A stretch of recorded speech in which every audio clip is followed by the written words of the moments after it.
Alhamdulillahi Rabbil Alamin, wassalatu wassalamu ala Rasulillahi Karim wa ala alihi wa ashabihi ajma'in. Amma ba'd. Babalikan natin ang aralin pinagbabawal ng Allah Subhanahu wa Ta'ala. Ang vihar. Isa sa mga pananalita noong panahon ng Jahiliya, kamangmangan lagana pa rin sa kasalukuyang pamayanan ay ang dihar, na kung saan ang lalaki ay nagsasabi sa kanyang asawa, para sa akin ikaw ay parang likod lamang ng aking ina, o ikaw ay ipinagbabawal sa akin katulad ng aking kapatid na babae. Ang iba pang katulad nitong hindi magandang pananalita, ang kasuklam-suklam na katangian ay pinatutunayan ng Sharia dahil sa paghamak sa kinasasangkutan nito hingil sa mga kababaihan. Binanggit ito ng Allah Subhanahu wa Ta'ala sa kanyang maluwalhating Quran sa Suratul Al-Mujadila, ayah number 2, yaong sa inyo na tinuturing na bawal ang kanilang mga asawa sa kanila sa pamamagitan ng dihar, pagsasabi sa kanila, para sa akin ikaw ay parang likod lamang ng aking ina.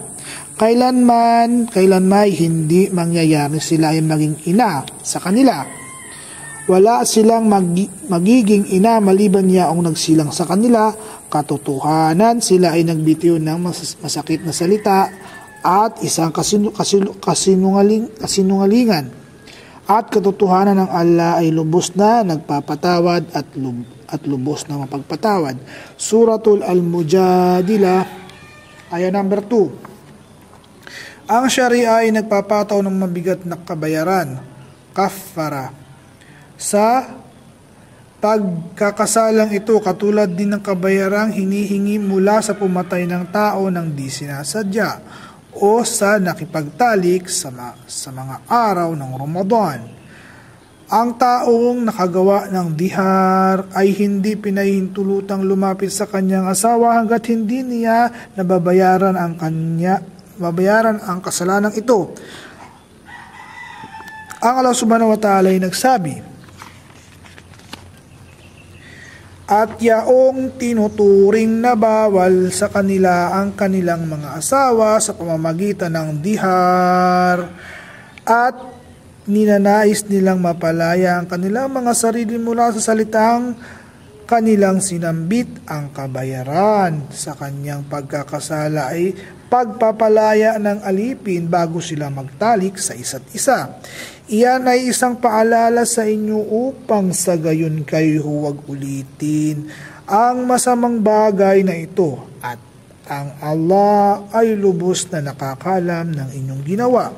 At sino man ang walang kakayahang magpalaya ng alipin, kailangan mag-ayuno ng 2 magkasunod na buwan bago sila magtalik sa isa't isa, at sa kanya na walang kakayahang gawin ito mag-ayuno, siya ay dapat magpakain ng sinumang 60 o 60 na miskin, mahihirap. Iyan ay upang maging ganap ang inyong paniniwala sa Allah at sa kanyang sugo, at sa mga hindi nananampalataya sa kanila ay isang masakit na parusa. Suratul Mujadila, ayat 3 hanggang 4. Sunod nating talakayin ay ang pakikipagtalik kapag may regla. Ang sabi ng Allah Subhanahu wa Ta'ala,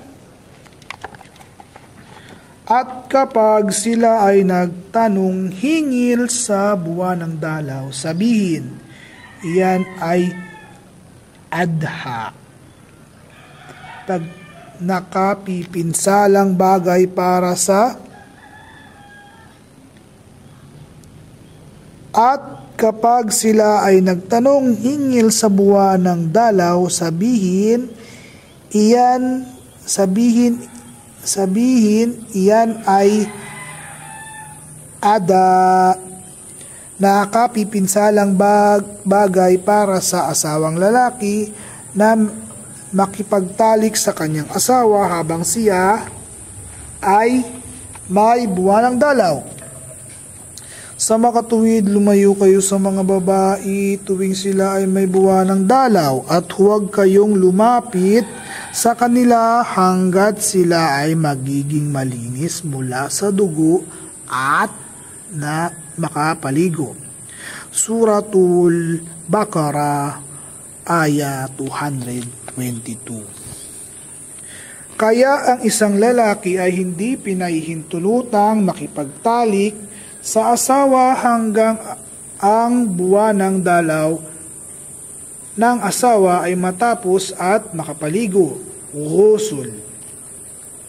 Ang Allah subhanahu wa ta'ala ay nagsabi, at kapag sila ay nakapaglinis ng kanilang mga sarili, magkagayon makipagtalik sa kanila sa paraang iniatas ng Allah para sa inyo.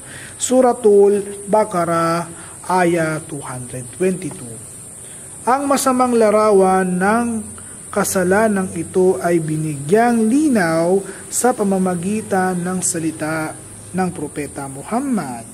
Sino mang nakipagtalik sa babaeng may buwanang dalaw o nakipagtalik sa isang babae sa pamamagitan ng kanyang puwit o magtungo sa manghuhula ay nagtakwil sa anumang ipinahayag kay Muhammad. Inulat ni At-Tirmidhi mula kay Abu Hurairah. Sino mang nakagawa nito ng hindi sinasadya ay hindi paulit-ulit, hindi na kailangan sa kanya ang magbayad ng anumang parusa. Subalit sa taong ginawa ito ng palagian at may lubos na kaalaman sa kanya mga ginagawa ay kailangang magbayad ayon sa mga eskolar na may sapat na kaalaman. 1 dinar o kalahating dinar. Ang iba pang mga eskolar ay nagsabi na may pagpipilian sa halagang ibabayad. Ang iba naman ay nagsasabi na kung ang isang lalaki ay nakipagtalik sa kanyang asawa simula sa kanyang buwanang dalaw at ang daloy ng dugo ay malakas, marapat sa kanya na magbayad ng 1 dinar. Kapag ito ay nasa huling araw ng kanyang buwanang dalaw na ang daloy ng dugo ay mahina na, marapat sa kanya ay magbayad ng kalahating dinar. Sa panahon ngayon, ang 1 dinar ay katumbas ng 25.4 gramo ng ginto. Ang katumbas na halaga nito ay salapi ay kailangang ipamigay para sa kawang gawa. Sunod nating talakayin, inshallah ta'ala, ang pagtatalik na gamit ang butas ng puwit. Ang ilan sa mga makasalanang tao, taong may kakaunting pananampalataya ay hindi nag-atubiling makipagtalik sa babae na gamit ang butas ng puwit. Ito ay isang malaking kasalanan at isinusumpa ng propeta ang mga gumawa nito. Si Abu Hurairah ay nagulat na ang propeta ay nagsabi, ang makipagtalik sa babae sa kanyang butas ng puwit ay isinusumpa.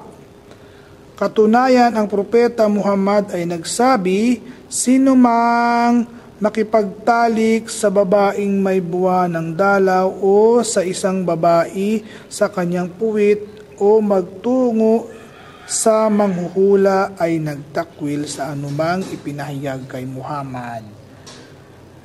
Iniulat ni At-Tirmidhi mula kay Abu Hurairah. Bagaman may matutuwid at matatalino mga kababaihan ang tumatangging gawin ito, marami sa kalalakihan ang nagtatangkang hiwalayan ang kanilang mga asawa kapag sila ay hindi sumunod sa kanilang nais. Ilan sa mga asawang lalaki ay dinadaya ang kanilang asawa sa pamamagitan ng pagkahiyang magtanong sa scholar hingil sa bagay na ito. Sinasabi nila, mga kalalakihan, sa kanilang mga asawang babae, mga kababaihan, na ito ay halal at kanila ring pinakahulugan ng hindi wasto ang nabanggit na aya mula sa Quran upang bigyan ng katuwiran ng kanilang kahilingan. Sinasabi nila sa maling pakahulugan nila, ang inyong mga asawa ay taniman na binhi para sa inyo, kaya't makipagtalik kayo sa inyong mga asawa taniman sa anumang nais ninyo. Suratul Baqarah 223. Sadyang laganap na ang suna ay nagbibigay ng paliwanag sa Quran. Ang propeta Muhammad sallallahu alaihi wasallam ay nagpahayag na ipinahintulot ang makipagtalik sa asawa sa anumang paraan kanyang naisin, maging ito man ay sa harapan o sa likuran, basta't ang pakikipagtalik ay nasa tamang lugar na kung saan lumalabas ang bata. Malinaw na ang butas ng puwit na nilalabasan ng dumi ay hindi lagusan kung saan ang bata ay inululuwal. Isa sa dahilan para sa kasalanang ito ay ang katotohanan na maraming tao ang pumapasok sa buhay may asawa na dapat sana ay malinis at dalisay na nahahaluan ng marumi, haram, jahili, kamangmangan, makasalanang gawain o kaisipang puno ng mga tagpo mula sa malalaswang pelikula at hindi nila ito hinihingi ng tawad sa Allah subhanahu wa ta'ala. Malinaw na din na ang gawaing ito ay haram kahit na ang dalawang mag-asawa ay kapwa sinang-ayunan ang gawain na ito. Ang kapwa pagsang-ayon ng mag-asawa sa gawaing haram ay hindi nangangahulugan na magiging halal na ito. Subhanakallahumma wa bihamdik, asyhadu an la ilaha illa anta, astaghfiruka wa natubu ilaik.